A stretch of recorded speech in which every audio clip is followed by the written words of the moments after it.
રામેશ્વર મહાદેવ કી જય.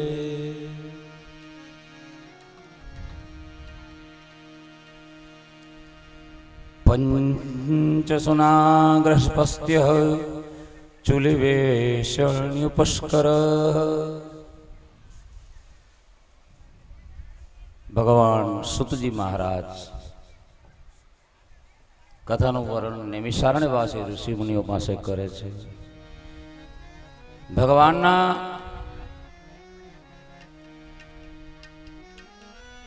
તીર્થક્ષેત્રનો મહિમા કયો, સંત સાધુ સ્વરૂપી જંગમ તીર્થનો મહિમા કયો, સદગુરુનો મહિમા કયો. જગતમાં ગુરુ શિષ્યનું પરંપરાના પ્રાગટ્યની કથા કહી છે. ત્યારબાદ ગ્રસ્થ ધર્મ બતાવ્યો છે. ગ્રસ્થ ધર્મનું વિશેષ વર્ણન મનુસ્મૃતિની અંદર રહેલું છે. પરંતુ આજના યુગમાં આટલું બધું પાલન કરવું મુશ્કેલ છે, પણ શોર્ટકટ એકદમ ટૂંકમાં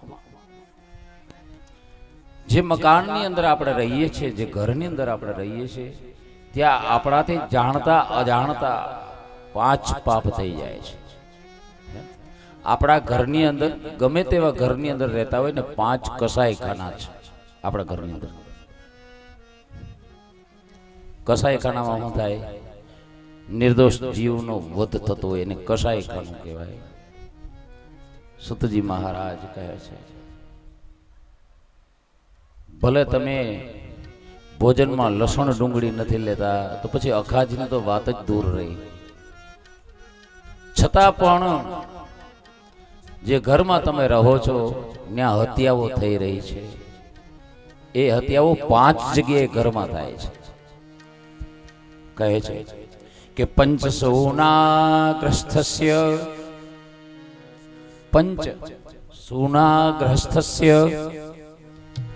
ચુલ્લીપેષણ પુષ્કર કનોનિયો કકુમસ્ય બાધ્યતે આસ્તુ વાહયન.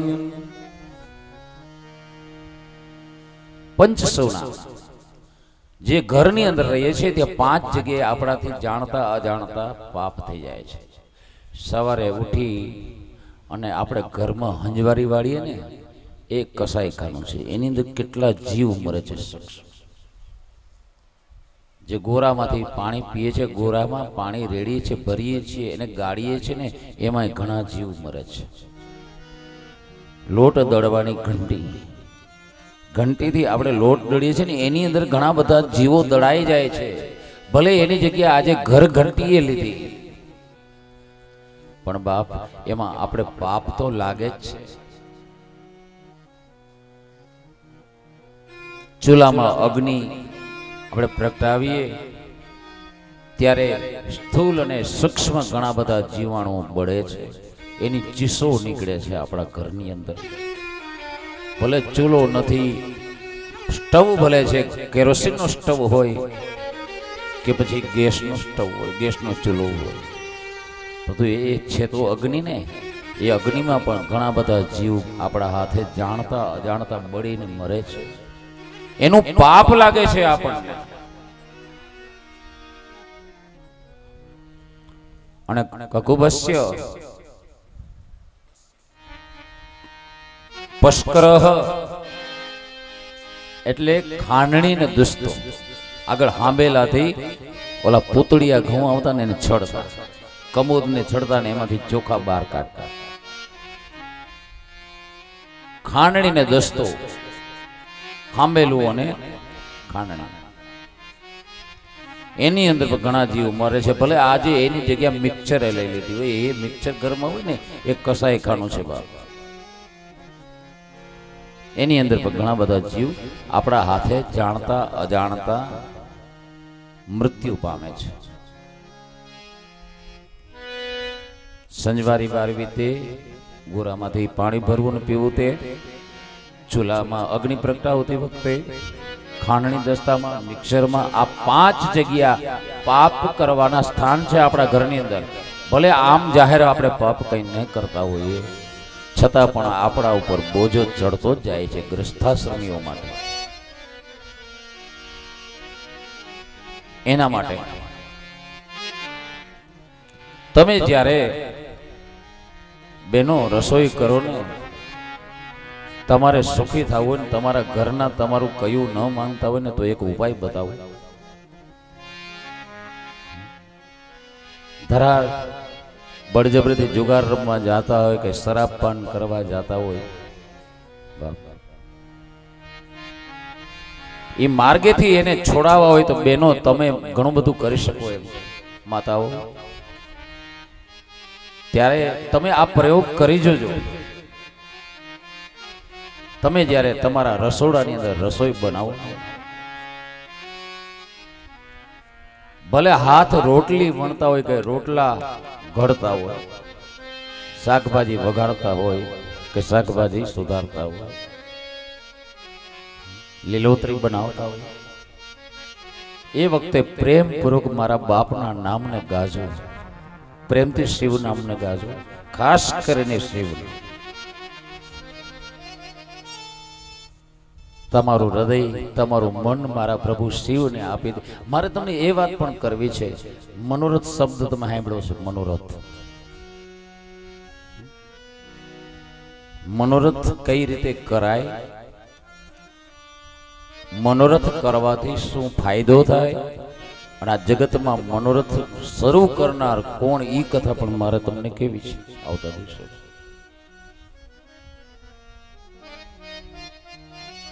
હૃદય પરમાત્માને આપી દઈ અને હૃદયપૂર્વક તમે શિવ નામને ગાતા ગાતા, ભલે મોટેથી ગાઓ, ધીરેથી ગાઓ, ગુનગુનાવો અથવા તો મનથી ગાઓ, પણ પ્રેમપૂર્વક મારા પ્રભુ શિવજીના નામને ગાઈ અને રસોઈ બનાવી જોજો. એક દિવસ, બે દિવસ કે મહિનો કે 2 મહિના કે 6 મહિનામાં તમારા ધણીમાં જો ફેર ન પડે, એની બુદ્ધિ ન સુધરે તો મને કહેજો.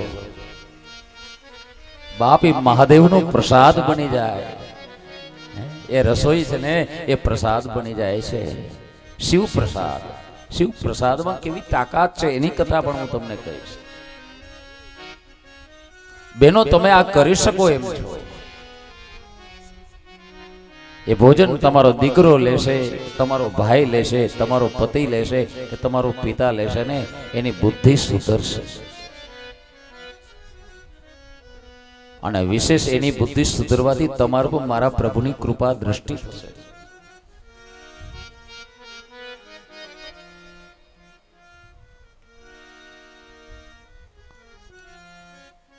રસોઈ બનાવતી વખતે, સવારે સ્નાન કરતી વખતે તમારા બાથરૂમની અંદર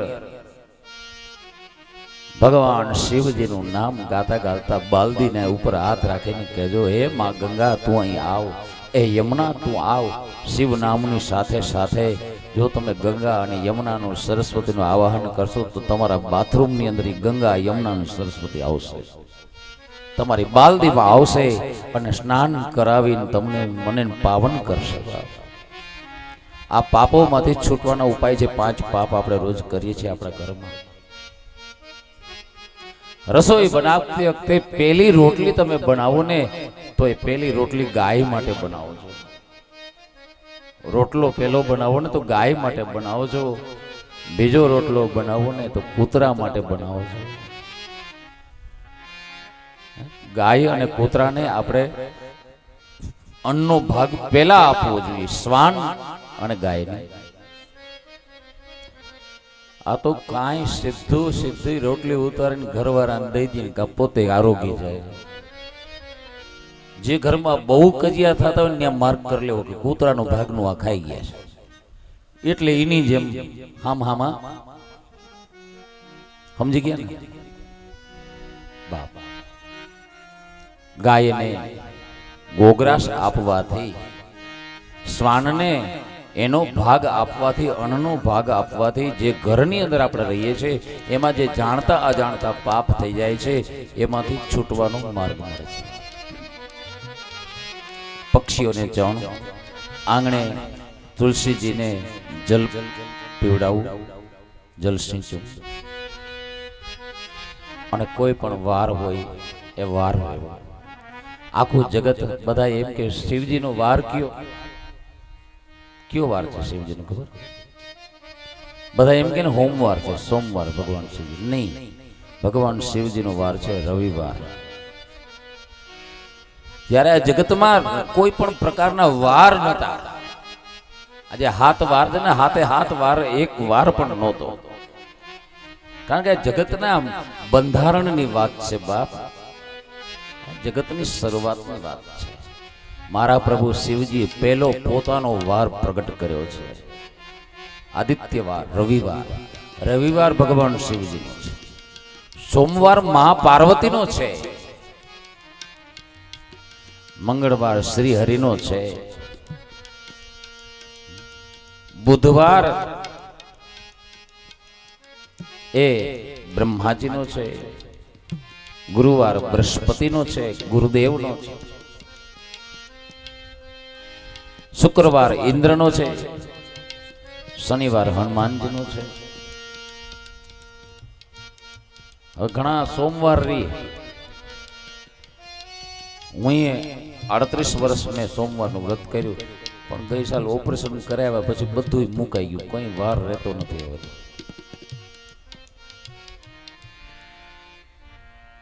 નથી રહેવાતું, ડોક્ટરે પણ ના પાડી છે.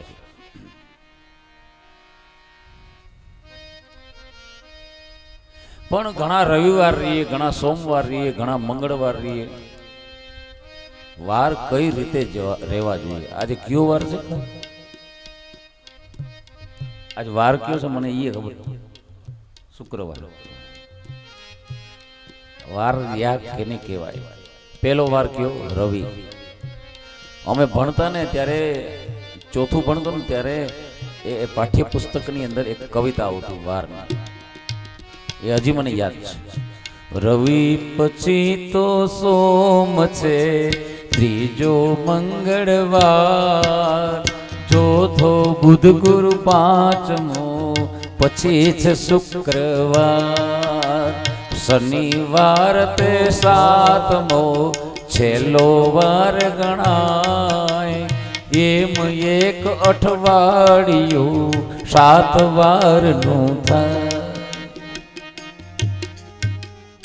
અમે ભણતા ત્યારે આવતું. એક બીજી એક કવિતા આવતી કે ડુંગર કેરી ખીણમાં ગાંભુ નામે ગામ, ખેતી કરતો ખંતતી પટેલ પાંચો નામ. એવી કવિતાઓ આવતી, બહુ સારી કવિતાઓ આવતી. પણ આ 7 વારની જે કવિતા, એમાં પહેલો વાર રવિવાર છે. પહેલો વાર મહાદેવનો છે. રવિવાર મહાદેવનો છે. મહાદેવનો વાર રહેવો હોય તો રવિવાર રહેવો જોઈએ. હવે રવિવાર રહ્યા હોય ત્યારે રવિવાર રહેનારા કરે શું? સવારે ફરાળ કરે ને સાંજે ફરાળ કરે, બપોરે એક રોટલાને બદલે 2 ઝાપટી જાય. પણ ખરેખર રવિવાર રહ્યા કેને કહેવાય? રવિનો મતલબ થાય સૂર્ય.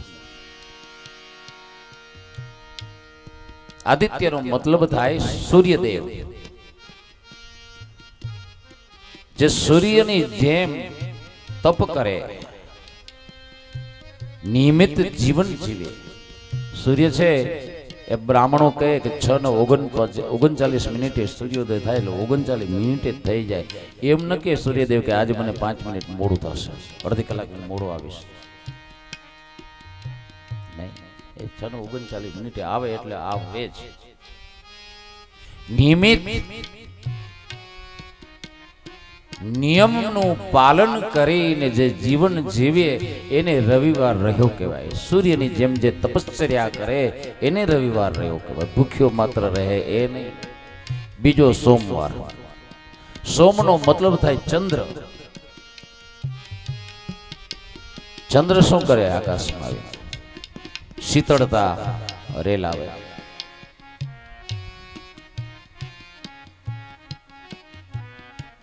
ચંદ્ર ચાંદની દ્વારા અમૃત વરસાવે. એમ બીજાના જીવનને શીતળતાથી ભરી દે, ઈ સોમવાર રહ્યો કહેવાય. ચંદ્રની જેમ બીજાના જીવનમાં દિવ્યતા ભરે, અમૃત રસ ભરે, રસ ભરપૂર કરે, એને સોમવાર રહ્યો કહેવાય. અને જે રવિ કહેતા સૂર્યની જેમ તપે અને ચંદ્રની જેમ બીજાને અમૃત આપે ને, એ ત્રીજો મંગળવાર રહેતો હોય ને, એ બીજાનું મંગળ ઈ કરી શકે, એટલે મંગળ કહેવાય, મંગળવાર રહ્યો કહેવાય. ત્યારબાદ ચોથો બુધવાર આવે. ઘણા બુધવાર રહીએ. બુધનો મતલબ થાય ડાયો પુરુષ. બુધ એટલે સૌમ્ય. બુધનું નામ બીજું સૌમ્ય છે. બુધ છે ચંદ્રનો પુત્ર છે, સૌમ્ય. બુધ એટલે ડાયો. જે રવિવારના દિવસે રવિવારની સૂર્યની જેમ તપશ્ચર્યા કરે, બીજા માટે નિયમિત જીવન જીવે, એને રવિવાર રહ્યો કહેવાય. એ સોમ કહેતા ચંદ્રના વારના દિવસે, સોમવારના દિવસે બીજાના જીવનને દિવ્ય બનાવે અને પોતે પવિત્રતા ધારણ કરે, અમૃત વરસાવે, પોતાના જીવનમાંથી પ્રેમ વહાવે બીજા માટે, એને સોમવાર રહ્યો કહેવાય. આમ બે વાર રહેતા હોય ને, એ બીજાનું મંગળ કરી શકે ને, એને ડાયો કહેવાય. એ ચોથો બુધવાર એટલે ડાયો. અને એવો ડાયો હોય ને, એ પાંચમો ગુરુવાર, એટલે એ ગુરુ થવા લાયક છે. એક ગુરુવાર રહ્યો કહેવાય. આ બધું કરે તો ભલે, છઠ્ઠો હકરવાર નથી. છેલ્લો છઠ્ઠો શુક્રવાર, એના જીવનમાં કઈ હકરવાર નથી. અને એવા હકરવાર ન હોય ને એના જીવનમાં હાથમો હની, એની માટે શનિની પનોતી મંડાય. આ 7 વાર છે. આ 7 વારની રચના અમારા મહાદેવે કરી છે. એમાં રવિવાર ભગવાન શિવનો પહેલો છે. ઘણા લોકો એમ કે સોમવાર છે, નહીં, રવિવાર પહેલો છે, અને રવિવાર ભગવાન શિવનો છે. ઘણી બધી અંધશ્રદ્ધાઓને ભૂલ ભરેલી વાતો, ખાસ કરીને મહાશિવરાત્રિનો દિવસ હોય 14નો, ત્યારે ભાંગ ભગવાનને ચડાવે અને ભાંગનો પ્રસાદ લે. કોઈ દી ન પીતા હોય ભાંગ કે ગાંજો, તે દિવસે પીવે. કે દિવસે? મહાશિવરાત્રિના દિવસે.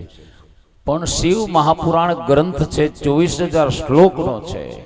એમાં એક શબ્દ એવો લખેલો નથી કે ભગવાનને ગાંજો ચડાવો કે ગાંજો પીવો, ભાંગ ચડાવે કે ભાંગ પીવી. એક શબ્દ નથી થઈ જતો એવો કે ભગવાનને ગાંજો ચડે છે. ક્યાંય લખેલ નથી. બાપ, ખોટી વાયકાઓ છે, અંધશ્રદ્ધા છે, અને પાછળથી ઘુસાડેલી વસ્તુ છે. ભગવાન ભાંગ પીતા નથી, ભગવાન ગાંજો પીતા નથી કે પીવડાવતા નથી.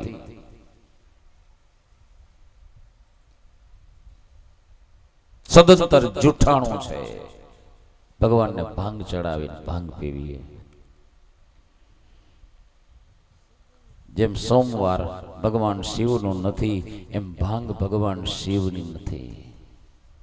ગાંજો શિવજી પીતા નથી, ભાંગ પીતા નથી, ભાંગ ચડાવવાની હોતી નથી. શિવ પુરાણમાં એક શબ્દ એવો નથી કે ભગવાનને ભાંગ ચડાવે. એમ તો તમે ઉજ્જૈન જાઓ તો ત્યાં કાલભૈરવનું મંદિર છે, ત્યાં દારૂ ચડાવે ઘણા. સાવ સદંતર જૂઠું છે. કાલભૈરવ દારૂનું પાન કરતા નથી. આ તાંત્રિક લોકો કંઈ કરતા હશે નહીં. એવા ભગવાનને આપણું શાસ્ત્ર, આપણા વેદ છે ને માન્ય જ નથી કરતા. આપણો ધર્મ છે, સનાતન ધર્મ છે, આપણો હિન્દુ ધર્મ છે ને, એ તો દારૂની મનાઈ કરે છે. એ ભગવાન ઉઠીને દારૂ પીવે? સદંતર જૂઠ છે બાપ. શિવ મહાપુરાણ કેફથી છોડાવે છે, નશાથી છોડાવે છે. એ ભગવાન નશો કરે? નહીં, જૂઠી વાત છે. શિવ પુરાણ ના પાડે છે. આમ 7 વારની વાત કરી છે, અને ત્યારબાદ પાર્થિવ શિવલિંગ ની વાત કરી છે. 7 વાર રહેવા, એ વાર ન રહેવાય એવા લોકોએ શું કરવું? તો કે હરિ નામ જપો, રામ નામ જપો, શ્રી કૃષ્ણ શરણમ મમ બોલો, ગોવિંદ માધવ ગોપાલ બોલો, રાધે રાધે બોલો, સીતારામ સીતારામ બોલો, ઓમ નમઃ શિવાય બોલો. સુતજી મહારાજને ઋષિ મુનિઓ કહે છે કે આ બધેનું ફળ એકમાં જ કલિયુગમાં મળી જાય, એ કરવું હોય તો શું કરવું? ત્યારે કહે છે સવારમાં ઉઠી પોતાને જન્મ દેનારી જે મા હોય ને એના ચરણમાં તમે વંદન કરજો, પોતાના બાપના ચરણમાં વંદન કરજો અને ગૌચરે જઈ અને ગાયોને ઘાસ આપજો. લાડવાની ગાયોનો ખોરાક એ અન્ન નથી, ગાયોનો ખોરાક ઘાસચારો છે. એ પછી લીલો હોય કે સૂકો. ભવિષ્ય પુરાણની અંદર કહેલું છે કે ગોભ્યો દત્તવા તૃણાની ચ. ભવિષ્ય પુરાણમાં એ લખેલું છે ભગવાન વ્યાસજી. બધા જ પુણ્યની પ્રાપ્તિ કરી લેવી હોય તો તમે સવારે ઉઠી અને તમારી માના ચરણમાં વંદન કરજો, તમારા પિતાના ચરણમાં વંદન કરજો અને ગૌચરે જઈ અને ગાયોને તમે ઘાસ આપજો. ગોભ્યો એટલે ગાયોને, દત્તવા એટલે દેવું, તૃણાની ચ એટલે કે ઘાસ આપવું. ગોભ્યો દત્તવા તૃણાની ચ અને ગાયોને વંદન કરજો, જેથી કરીને જે તમે ઘરની અંદર 5 મહાપાપો કરો છો ને એમાંથી છૂટી જાઓ છો. આ આપણું કર્તવ્ય છે, આ આપણી ફરજ છે, આ આપણો ધર્મ છે. જન્મ આપનારી જનેતાની સેવા કરવી, જનક પિતાની સેવા કરવી અને ગાયની સેવા કરવી એ હિન્દુ ધર્મની સાથે ઓતપ્રોત રહેલું છે, વણાઈ ગયેલું છે. બાપ શિવ મહાપુરાણ રાહ બતાવે છે અને બતાવતું રહેશે હજી પણ આ બાબતમાં. ત્યારબાદ પાર્થિવ શિવલિંગનો મહિમા બતાવ્યો છે.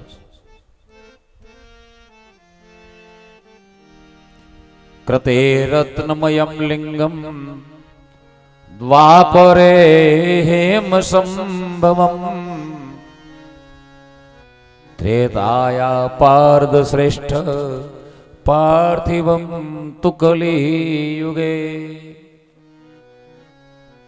શુદ્ધજી કહે છે કે હે મુનિઓ, સતયુગમાં કૃતેશ રત્નમયમ લિંગમ, સતની યુગની અંદર રત્નોનું બનાવેલું શિવલિંગ છે, એની પૂજા કરવાથી તત્કાલ ફળની પ્રાપ્તિ થાય.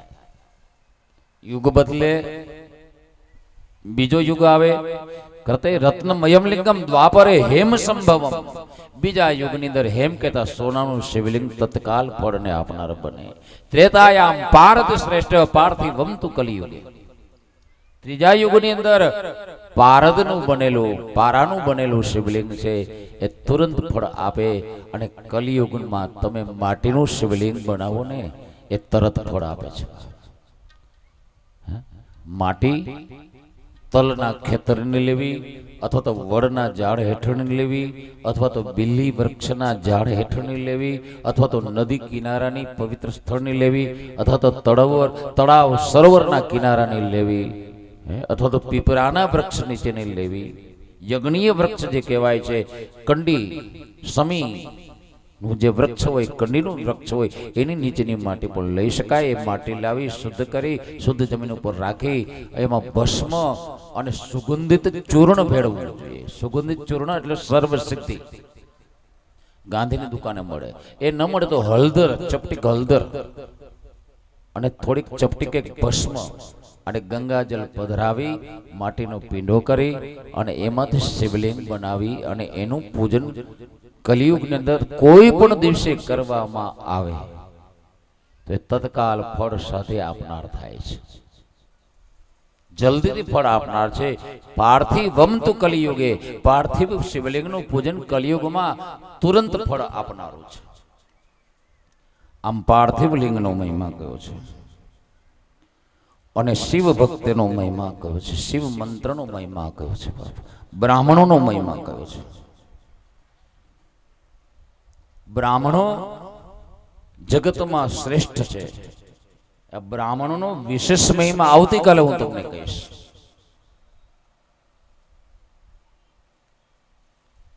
બ્રાહ્મણ 18 આલમમાં ને 4 વર્ણમાં ને 4 યુગમાં શ્રેષ્ઠ, સર્વશ્રેષ્ઠ છે બ્રાહ્મણ. બ્રાહ્મણ કેને કહેવાય? આત્મપુરાણની અંદર લખેલું છે, જન્મના જાયતે શુદ્ર જન્મથી જન્મ લેનાર કોઈ પણ જીવાત્મા પેલા શુદ્ર જાતિનો કહેવાય છે. ત્યારબાદ સંસ્કારો દ્વિજ ઉચ્ચતે, આત્મપુરાણમાં નારદજી કહે છે સંસ્કારની કુળના રિવાજ પ્રમાણે સંસ્કારની પ્રાપ્તિ થાય ત્યારે એ દ્વિજ જાતિના કહેવાય. દ્વિજ એટલે બ્રાહ્મણ, ક્ષત્રિય અને વૈશ્ય. ત્યારબાદ કુળના રિવાજ પ્રમાણે એને પાઠશાળામાં મૂકવામાં આવે કે સ્કૂલમાં મૂકવામાં આવે. એમાં જે વિદ્યાની પ્રાપ્તિ કરે એ વિદ્યા છે, એની પ્રાપ્તિ થાય ત્યારે પણ એને વિદ્વાન કહી શકાય.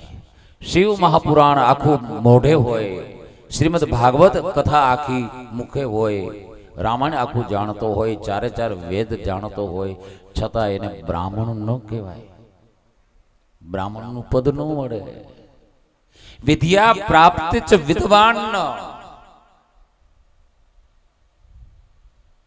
પરંતુ બ્રાહ્મણની પદ ક્યારે મળે બાપ? અને મારો મહાદેવ કેના ઉપર પ્રસન્ન થાય? બ્રાહ્મણ ઉપર પ્રસન્ન થાય. નોટ કરજો શબ્દ. ભગવાન શિવ બ્રાહ્મણને વિશેષ માન્યતા આપે છે. પણ બ્રાહ્મણ કહેવાય કે નહીં વાત કરતા શિવ મહાપુરાણ કહે છે કે બ્રહ્મ જાનાતિ સો બ્રાહ્મણા. બ્રહ્મની સન્મુખ બેસે, બ્રહ્મ પરમાત્માની સાથે જે વાતો કરે, પરમાત્માની સાથે રહે, પરમાત્માને પ્રિય બને, એનું નામ બ્રાહ્મણ. સર્વશ્રેષ્ઠ છે બ્રાહ્મણ. બ્રાહ્મણ બન્યા વગર ભગવાન મળતા નથી, રામ મળતા નથી, કૃષ્ણ મળતા નથી, શિવ મળતા નથી. ઋષિ મુનિઓ પ્રશ્ન ઉઠાવે છે તો પછી બ્રાહ્મણ જે ન હોય એને હું ભગવાન ન મળે? બ્રાહ્મણને ન મળે? ક્ષત્રિયને, વૈશ્યને, શૂદ્રને ભગવાન ન મળે? સુતજી મહારાજ કહે છે કે હા ભગવાન મળે, પણ એને બ્રાહ્મણ બનવું પડે. બ્રાહ્મણ બનવું પડે. બ્રાહ્મણ કઈ રીતે બનાય? બ્રાહ્મણ બનવા માટે શું કરવું પડે?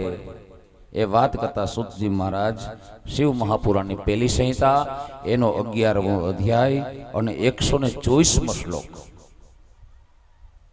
એની અંદર સુતજી મહારાજ કહે છે કે ક્ષત્રિય પંચલક્ષેણ, ક્ષત્રિય પંચલક્ષેણ ક્ષત્રત્વમપનેષ્યતિ, પુનશ્ચ પંચલક્ષેણ ક્ષત્રિયો બ્રાહ્મણો ભવે. બ્રાહ્મણ નથી પણ ક્ષત્રિય છે. કલિયુગમાં જન્મેલો જીવ ક્ષત્રિય જાતિનો હોય અને 5 લાખ ભગવાન શિવનું મૂળ વિદ્યા, પંચાક્ષરી વિદ્યા નમઃ શિવાય, ઓમ સહિત ષડાક્ષર કહેવાય, ઓમ નમઃ શિવાય, એના 5 લાખ જપ કરે તો ક્ષત્રિયપણાનો, એના ક્ષત્રિયપણાનો ઉદ્ધાર થાય છે. અને પુનશ્ચ પંચલક્ષેણ, ફરીથી 5 લાખ મંત્ર જાપ કરે તો ક્ષત્રિયો બ્રાહ્મણો ભવેત. ક્ષત્રિય બ્રાહ્મણ બની જાય છે. આવું સ્પષ્ટપણે શિવ મહાપુરાણની અંદર લખેલું છે. શિવ મહાપુરાણની વિધિશ્વર સંહિતાના 11મા અધ્યાયના 124મા શ્લોકમાં ભગવાન વ્યાસજીએ લખ્યું છે.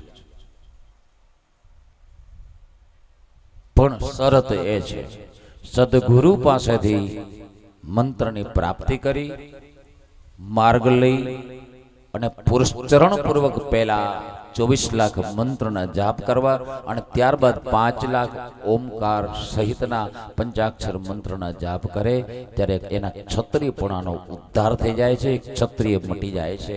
અને પુનશ્ચ પંચલક્ષેણ, ફરીથી 5 લાખ જપ કરે ત્યારે એક ક્ષત્રિયની શુદ્ધ બ્રાહ્મણ કહેવાય છે.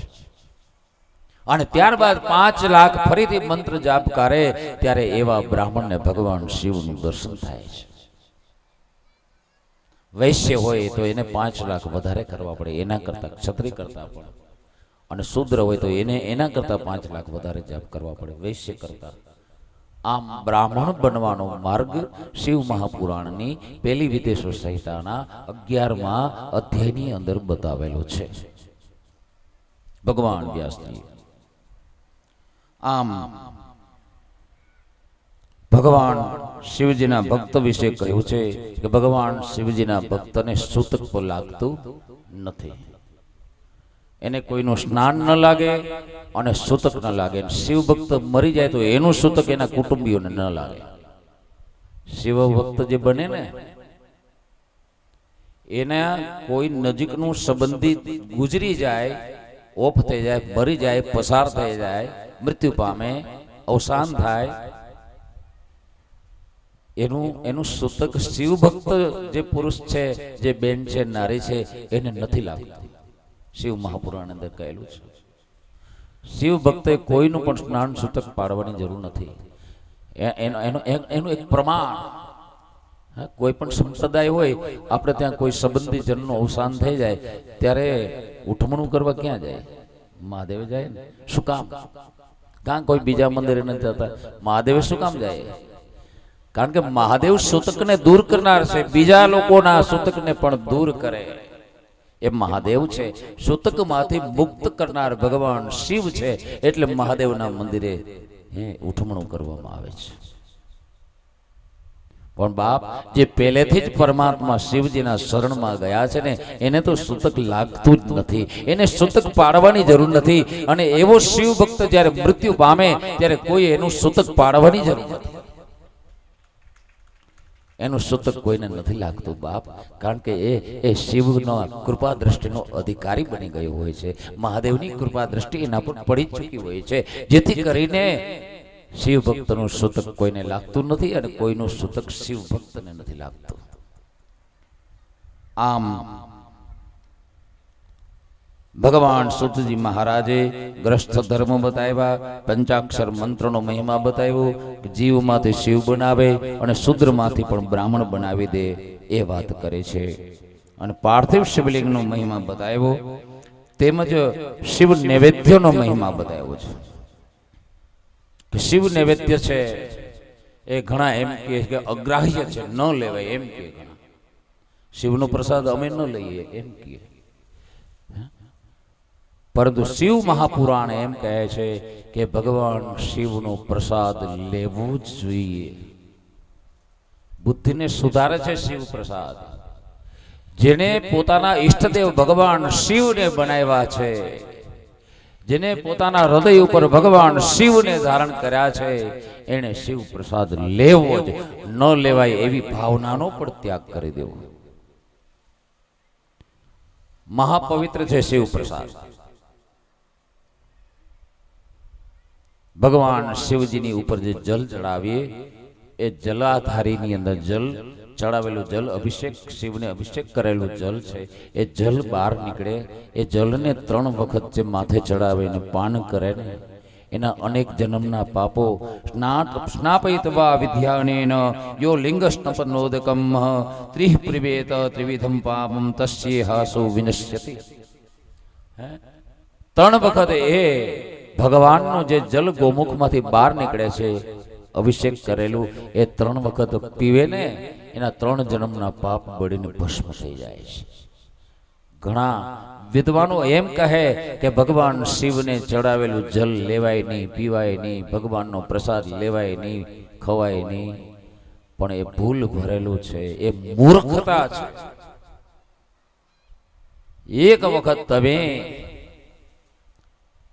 જો શિવજીના મંદિરમાં અર્ધ પ્રદક્ષિણા હોય, ઘણા લોકો અર્ધ પ્રદક્ષિણા કરે, જ્યાંથી જલ પસાર થતું હોય, ભગવાન શિવના મંદિરની સન્મુખ ઊભા રહી એને વંદન કરી અને ડાબા હાથ ઉપર શિવજીના મંદિરથી પાછળ જઈ અને જ્યાંથી જલ નીકળે ત્યાં સુધી પહોંચીને ત્યાંથી પાછું ફરવાનું હોય.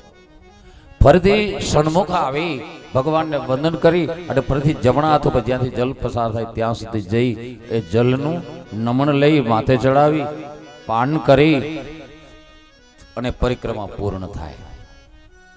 તો કોઈએ પ્રશ્ન કર્યો કે બધા મંદિરમાં આખી પ્રદક્ષિણા થાય, મહાદેવના મંદિરમાં અડધી કેમ? અર્ધ પ્રદક્ષિણા જેને કહેવાય.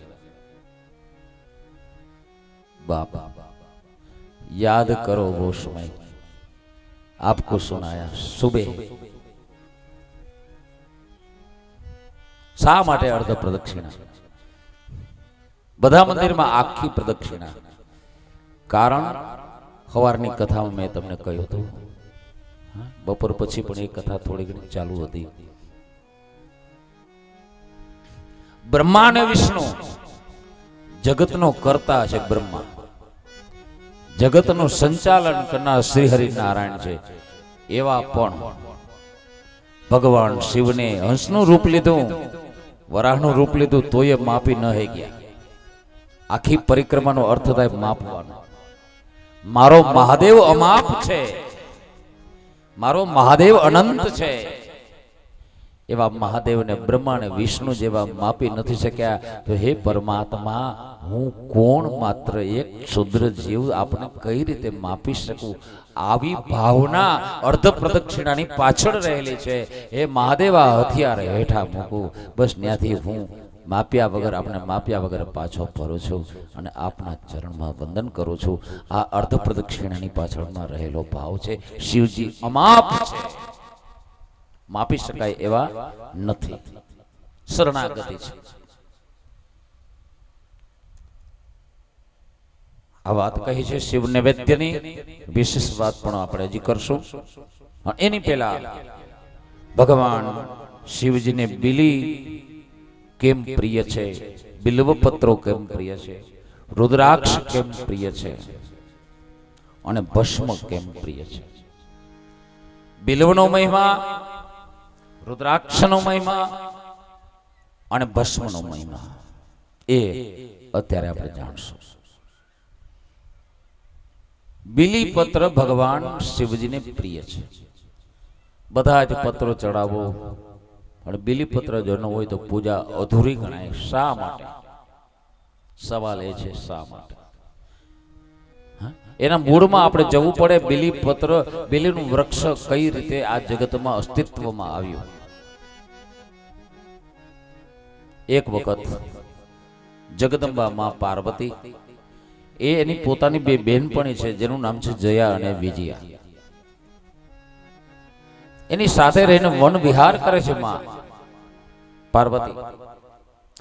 વન વિહાર કરતા કરતા બપોરના મધ્યાહનના સમયે માતાજીના લલાટમાં પ્રસ્વેદનું બિંદુ આવ્યું છે, પરસેવાનું ટીપું આવ્યું. એટલે માતાજીએ લૂછી અને જમીન ઉપર નાખ્યું. દ્રષ્ટિ ગઈ છે જયા અને વિજયા. માતાજીએ પોતાના લલાટમાં આવેલા પ્રસ્વેદના બિંદુને લૂછી અને પોતાની આંગળી દ્વારા, તર્જની દ્વારા એ જમીન ઉપર નાખ્યું. તો એ જમીન ઉપર જે બિંદુ પડ્યું એમાંથી એક વૃક્ષ ઉગી નીકળ્યું છે, સુગંધિત વૃક્ષ.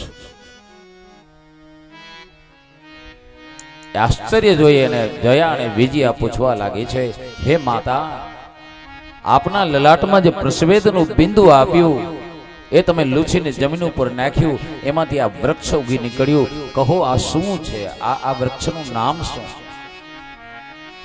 આ વૃક્ષની ઉપયોગિતા શું?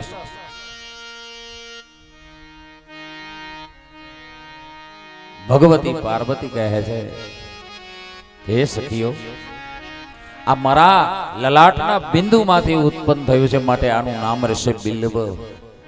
બિલ્વ વૃક્ષ. બિલ્વ વૃક્ષની ઉત્પત્તિ માં પાર્વતી, માં અંબા આદ્ય શક્તિના લલાટના પ્રસ્વેદ બિંદુમાંથી થયેલી છે. આના મૂળની અંદર આદ્ય શક્તિ મારો વાસ રહેશે. આ બિલીના ઝાડના વૃક્ષના થડની અંદર મહાગૌરીનો વાસ રહેશે. બિલના ઝાડની ડાળીની અંદર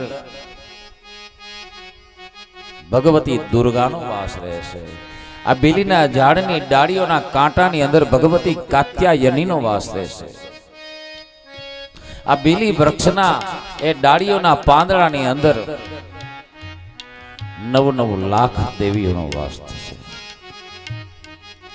મતલબ બિલીનું વૃક્ષ છે એ સંપૂર્ણ માતાજીના મંદિર સ્વરૂપ છે. એ સખીઓ, ભગવતી માં પાર્વતી કહે છે કે જે કલિયુગની અંદર જે લોકો બિલીના વૃક્ષને ઉછેરશે એને કયું પુણ્ય પ્રાપ્ત થશે સાંભળો. જે ગામની અંદર ઠાકર મંદિર ન હોય, રામ મંદિર ન હોય, કૃષ્ણ મંદિર ન હોય, એવા ગામની અંદર પોતાના ખર્ચે પોતાનો કોઈ સ્વાર્થ ન હોય, કીર્તિની કામના ન હોય, નામની કામના ન હોય, એવા કામના રહિત માણસ ઠાકર મંદિર બનાવીને ગામને અર્પણ કરી દે,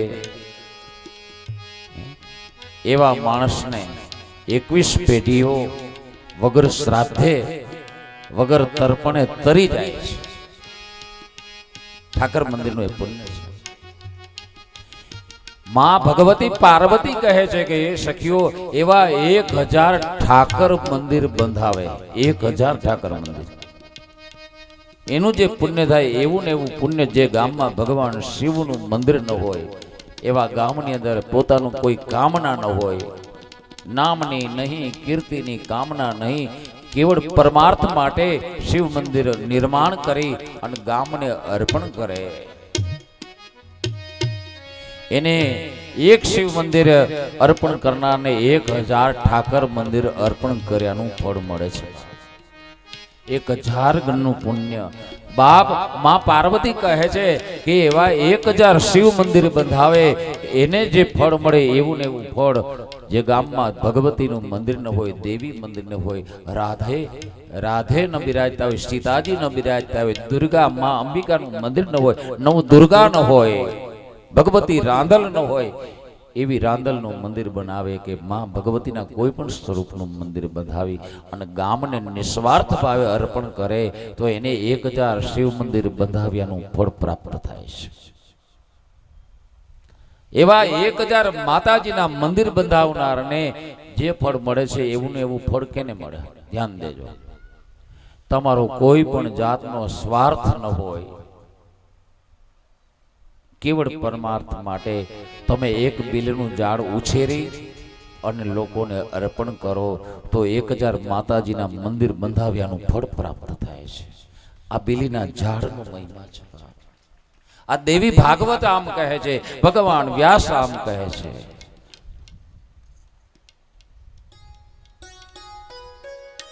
આ બિલી વૃક્ષ છે, બિલીનું પાંદ છે, એ પાર્વતીનું સ્વરૂપ હોવાથી ભગવાન શિવને પ્રિય છે. બાપ એ બિલીનું ઝાડ છે ને એના તમે માત્ર સવારે ઉઠીને દર્શન કરો ને તો શું ફળ મળે? દર્શનમ બિલ્વ વૃક્ષસ્ય સ્પર્શનમ પાપનાશન અઘોર પાપ સંહારમ એક બિલ્વમ શિવાર્પણમ. બાપ સવારે ઉઠી અને બિલીના ઝાડનું માત્ર દર્શન કરવાથી મારા અને તમારા અનેક પ્રકારના પાપો બળીને ભસ્મ થઈ જાય છે. એવું પવિત્ર બિલીનું ઝાડ રહેલું છે. બાપ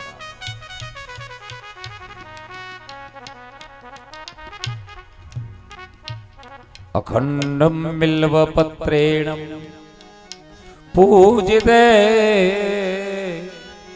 નંદિકેશ્વરમ સુધીયતિ સર્વ પાપેભ્યો એક બિલ્વમ શિવાર્પણમ. અઘોર પાપમાંથી છોડાવનાર હોય તો એ બિલીપત્રની ભગવાન શિવની કરેલી પૂજા છે. એ અઘોર પાપમાંથી મને તમને મુક્ત કરે છે.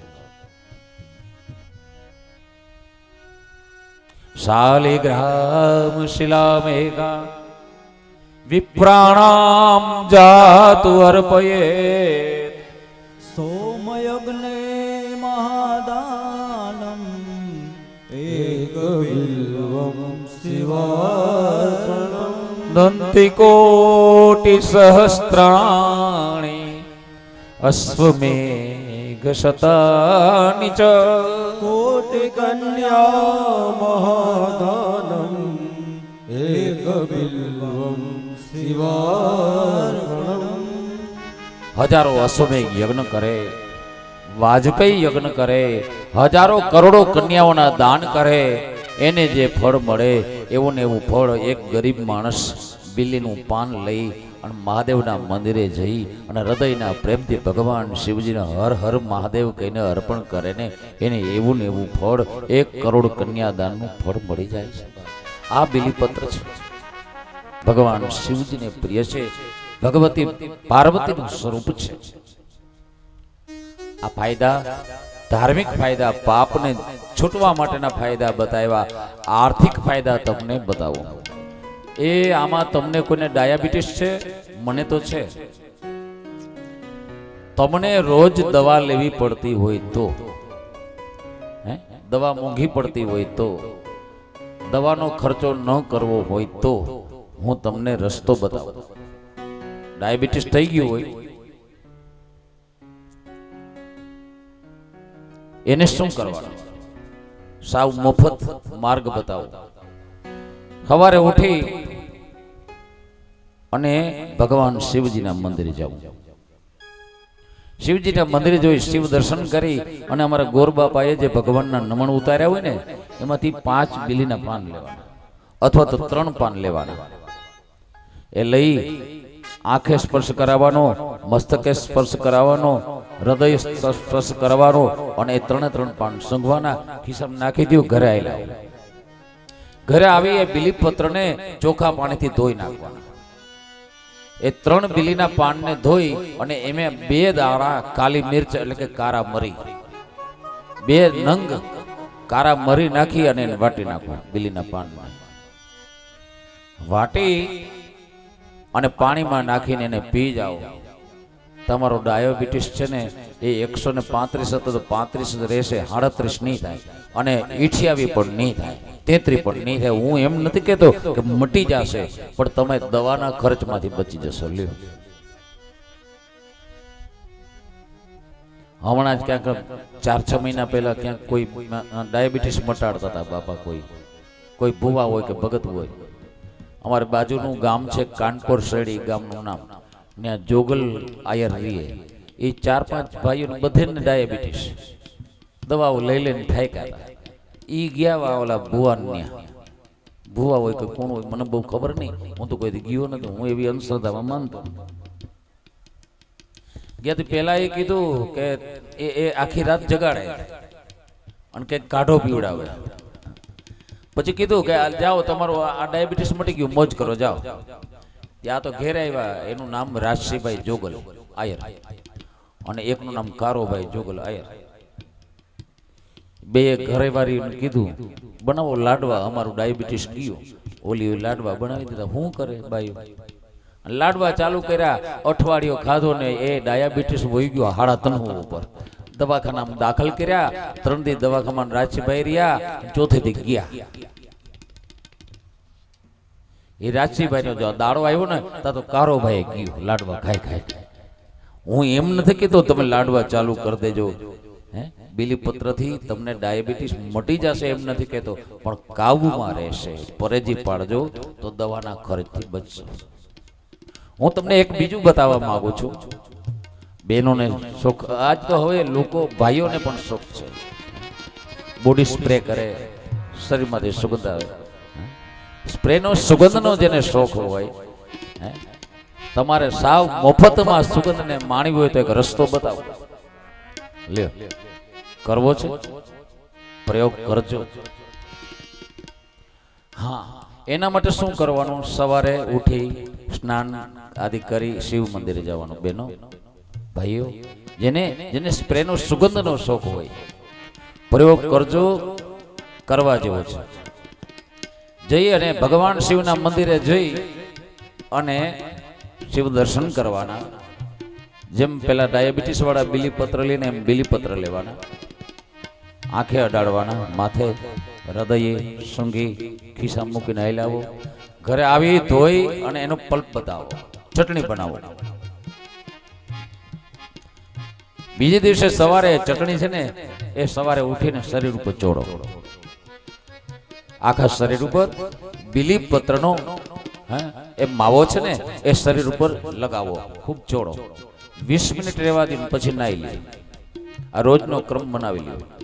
અને 6 મહિને તમારું નામ ચંપાબેન હોય ને તો બાજુમાં મંગળાબેન રહેતા હોય ને પૂછે, અલી ચપલી આ તે હું કર્યું, કયો સ્પ્રે લઈ આવી છે?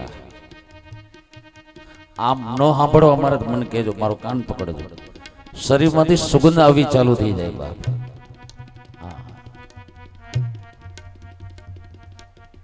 સાવ મફત છે ને, સ્પ્રેના ખર્ચામાં તો બચી જશો.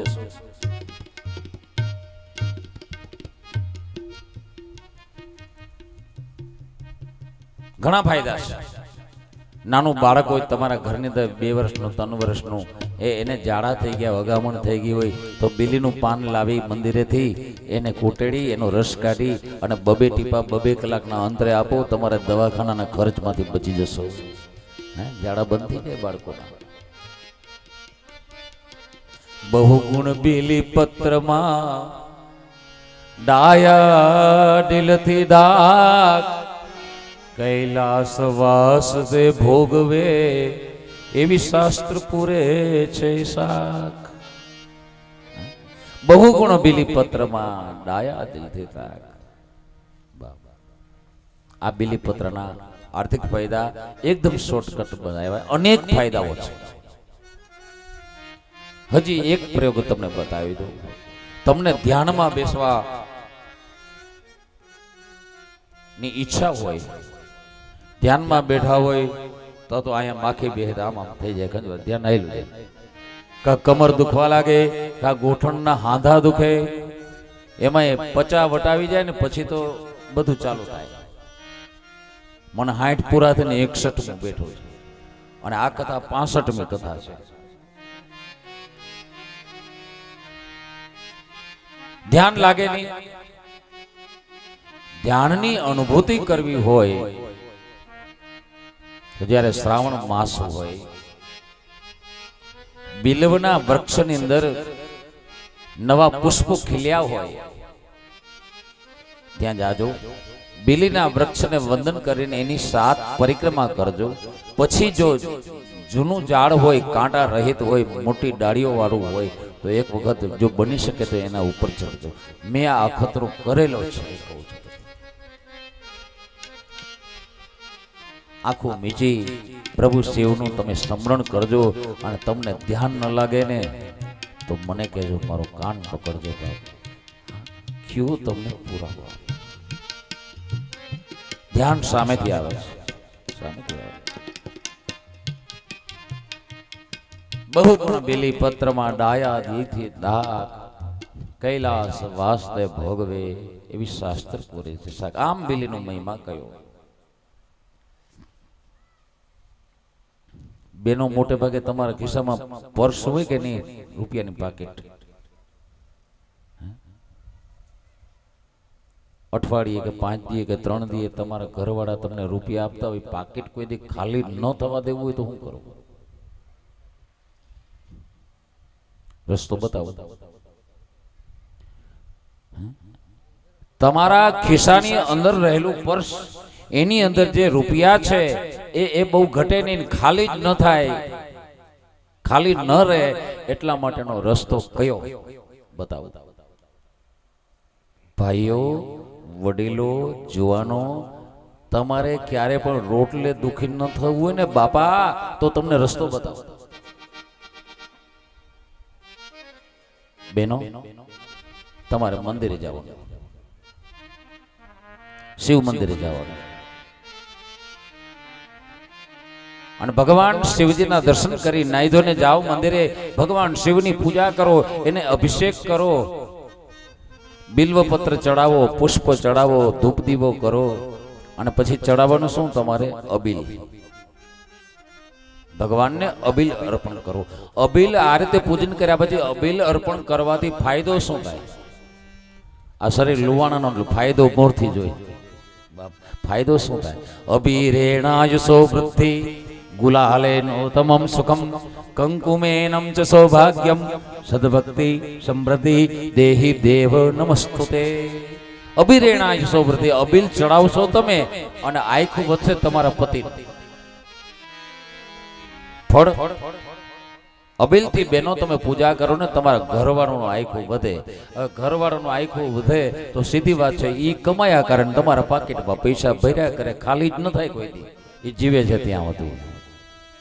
હે, સાચી વાત છે ને ભાઈઓ? તમારે રોટલે દુખી ન થવું હોય, એકલા હોય ને ઘરવાળા વિદાય થઈ ગયા હોય ને એને ખબર હોય કેવું દુઃખ છે. ભણેલા માણસ હોય 40-50 વર્ષની ઉંમર થઈ જાય અને ઘરવાળી વિદાય લઈ જાય ને પછી એકલા રહેતા હોય ને એમ દુઃખ છે ને જોવા જેવું હોય. તમારે રોટલે દુઃખી ન થવું હોય તો એ જ રીતે મંદિરે જાજો, સવારે ઉઠીને નાઈ ધોઈને ભગવાન શિવની પૂજા કરજો, એના દર્શન કરજો પ્રેમ સહિત. અને તમારે ચડાવવાનું હું ગુલાલ. ગુલાલ ચડાવશો તો શું થશે? અબીરેણા યશોસ્તિ ગુલાલે નૌતમન સુખમ કંકુમેનમ ચ સૌભાગ્યમ સદભક્તિ દેહી દેવ નમસ્તુતે. ગુલાલ તમે ચડાવશો ભગવાન શિવને અને આખું વધશે તમારી ઘરવાળીનું.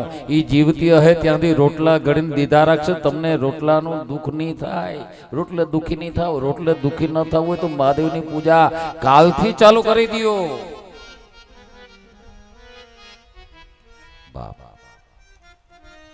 આમ બિલ્વનો મહિમા કયો છે, ત્યારબાદ રુદ્રાક્ષનો મહિમા.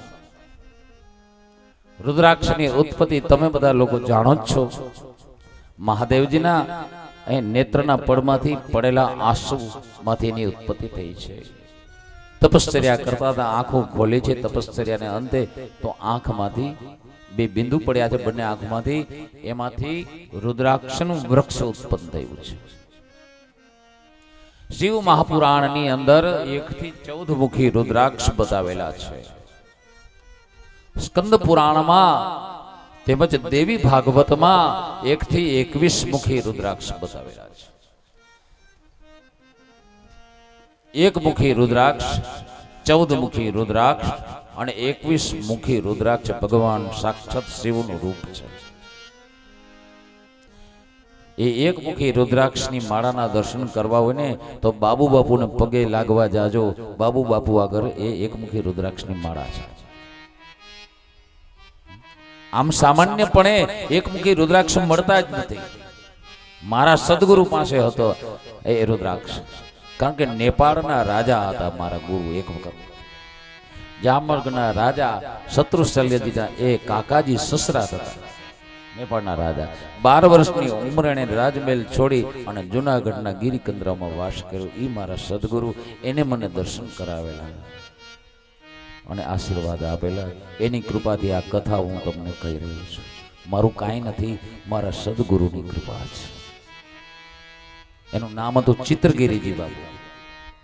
ચિત્રગીરીજી બાપુ જુનાગઢ શંકર ટેકરીમાં એની જગ્યા હતી. એની દયા છે અને એની આજ્ઞાથી જ આ શિવ કથા મેં ચાલુ કરી છે. તમને કહું છું, પેલી કથા તારીખ 20/4 ના દિવસે ભારતરમાં એની આજ્ઞાથી શરૂઆત કરી. મારી કોઈ કલ્પના નથી કે શિવ કથા કરવી. સદગુરુની આજ્ઞાથી એ શિવ કથા આપણે સમજી શકીએ એવી વાત છે. હું તો અભણ માણસ છું, 6.5 ચોપડે જ ભણ્યો છું. ગામડામાં રહેનાર આપણે આ કઈ રીતે જાણી શકીએ? નથી પાઠશાળાના દર્શન નથી કર્યા ક્યારે, પણ સદગુરુની કૃપાથી આ કથા હું તમને કહી રહ્યો છું. 1 મુખી રુદ્રાક્ષ ભગવાન સાક્ષાત શિવનું રૂપ છે. 2 મુખી રુદ્રાક્ષ ગૌરી શંકર રૂપ છે. 3 મુખી રુદ્રાક્ષ ગુરુદત્ત ભગવાનનું રૂપ છે. 4 મુખી રુદ્રાક્ષ બ્રહ્માજીનું રૂપ છે. 5 મુખી રુદ્રાક્ષ કાલાગ્નિ રુદ્રનું સ્વરૂપ છે. 6 મુખી રુદ્રાક્ષ ભગવાન કાર્તિકેય સ્કંદનું રૂપ છે. 14 મુખી રુદ્રાક્ષ દેવ સ્વરૂપ છે. દરેક મુખી રુદ્રાક્ષના મંત્રો પણ અલગ અલગ છે. પરંતુ વાત અહીં એ છે કે રુદ્રાક્ષ કેવો હોવો જોઈએ, રુદ્રાક્ષ કઈ રીતે ધારણ કરવો જોઈએ, રુદ્રાક્ષ કેની પાસેથી લેવો જોઈએ, કેવો હોવો જોઈએ. મુખ ભલે ગમે તે હોય, 1 મુખી રુદ્રાક્ષ આમ તો શિવ સ્વરૂપ છે. એ સામાન્ય રીતે પ્રાપ્ત ન થાય. આખા વર્ષમાં આખા નેપાળમાં એક જ વખત એ રુદ્રાક્ષ થાય છે. ત્યાંના રાજમહેલમાં જાય ને રાજમહેલની અંદર રાજા સદા વ્રત કરે, ખીચડીનું સંતોને બોલાવે અને એ બનાવેલી ખીચડીની અંદર રુદ્રાક્ષ નાખી દે અને એ રુદ્રાક્ષ ખીચડીના પીરસવામાં જે સાધુના ભાગમાં જાય એને મળે. આ રીતે રુદ્રાક્ષની વેચણી થતી આજથી 20 વર્ષ પહેલા સુધી. હવે ખબર નથી શું થાય.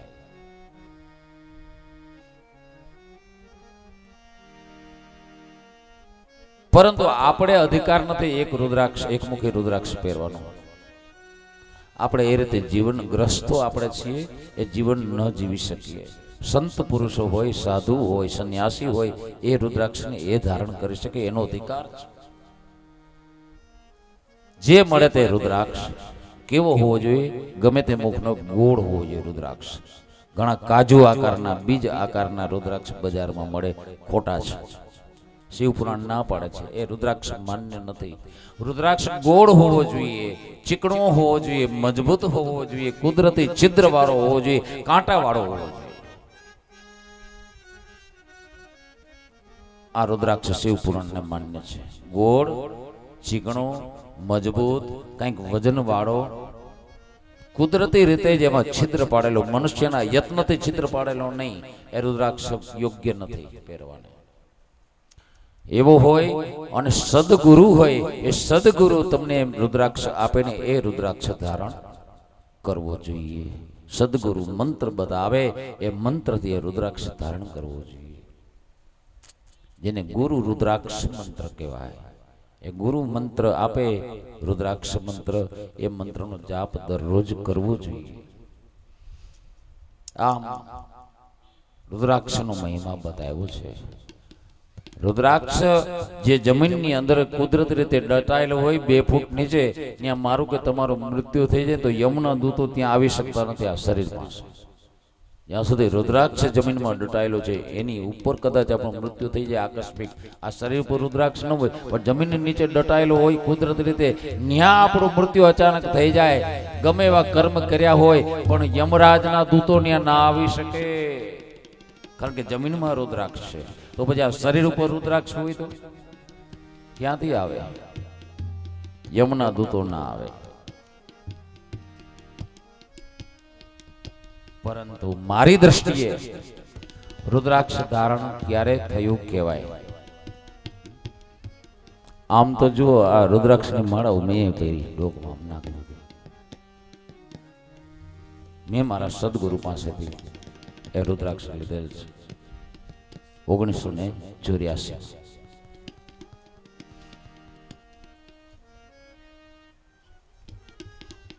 પરંતુ રુદ્રાક્ષ ધારણ કર્યું કેને કહેવાય? ખરા અર્થમાં રુદ્રાક્ષ ધારણ થયું ક્યારે કહેવાય? રુદ્રાક્ષ ને ધારણ કરવા માટે પહેલા તો રુદ્રાક્ષ ને સમજવો પડે. આનું નામ શું છે? રુદ્રાક્ષ. રુદ્રાક્ષ નો અર્થ શું થાય? રુદ્રાક્ષ શબ્દની અંદર એનો અર્થ રહે રુદ્ર અક્ષ. રુદ્રાક્ષ એટલે રુદ્ર અક્ષ. રુદ્ર એટલે ભગવાન શિવ અને અક્ષ એટલે આંખ.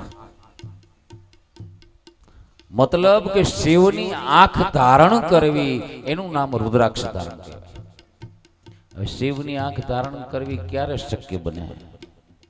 શિવની આંખ ધારણ કરવી એટલે શિવની આંખ કેવી છે કે જેની દ્રષ્ટિમાં ઉચ્ચ નીચ નથી, જાતિ કે પાતિના ભેદ નથી, એને સર્વ સમાન છે. દેવ, દાનવ, માનવ, જીવ, જંતુ, જળ, ચેતન બધું જ જેની દ્રષ્ટિમાં સમાન છે.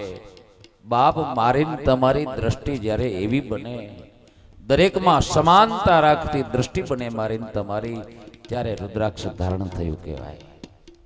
ત્યાં સુધી આ રુદ્રાક્ષ ધારણ અધૂરું છે. ખોટું છે એમ નથી કહેતો, પરંતુ અધૂરું છે.